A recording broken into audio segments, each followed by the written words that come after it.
Sometimes Saul was sad, and he liked to hear music played on a harp.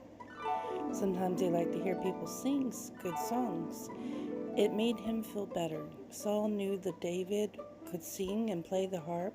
King Saul invited David to come to the palace sometimes and play and sing for him.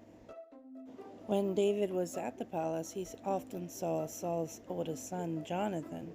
David and Jonathan became very good friends. They made promise to each other that they would always be friends no matter what happened. Jonathan wanted to show David that he loved him as a friend. He gave David a tunic and a robe that he was wearing, and he also gave him other gifts. He gave David his belt and sword. He even gave him his own bow and arrows.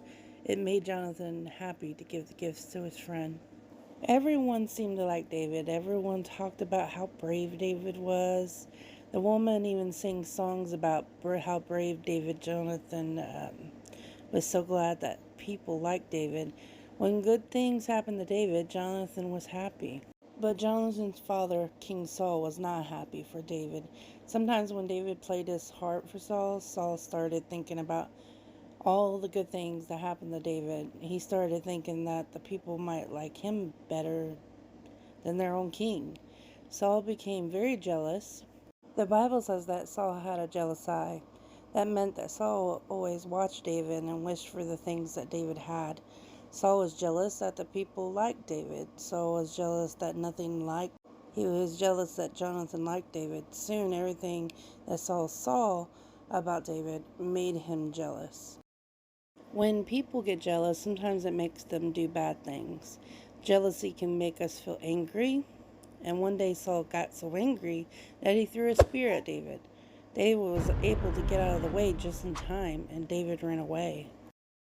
When Jonathan heard about what happened, he came to his friend and he quickly went to talk to David. "Don't worry, David," said Jonathan. "I will talk to my father. I'm sure he will be sorry for what he did." Jonathan talked to King Saul about David. Jonathan reminded Saul that David was a good man and that he loved God very much. Saul told Jonathan he was sorry for what he had done. He said that he would not do it again. But Saul did do it again. Later, he tried to kill David with his spear again. David was able to jump out of the way and run away. When Jonathan heard about his father he had done to David, he was very sad. He told David to hide while he talked to his father again. David hid by some stones. "Stay hidden by the stones," said Jonathan. "After I talk to my father, I will come back to this place and shoot some arrows. Listen carefully. If you hear me tell my helper that arrows are far away, then you will know that you are in danger. That will be my special signal to you." Jonathan went to find his father. When Jonathan talked to Saul about David, Saul became very angry. He did not like David. In fact, he hated David. He even ordered some men to try to find David to kill him. Jonathan tried to take up for his friend, and when Jonathan said that David was good and Saul became really angry, he was so angry that he threw a spear at his own son, Jonathan. Jonathan was very sad. He was sorry that his father was so jealous and mean, and he knew that he had to give a message to David so that David could run away and be safe. Jonathan took his bow and arrows out to the field and shot an arrow far away. The helper who was with him ran to find the arrow. Jonathan yelled to him to go very far to find it.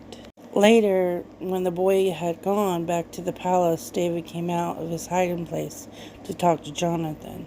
They were both very sad and they both cried. David knew he had to leave his friend. "And just remember, Jonathan, we will always be friends," said David.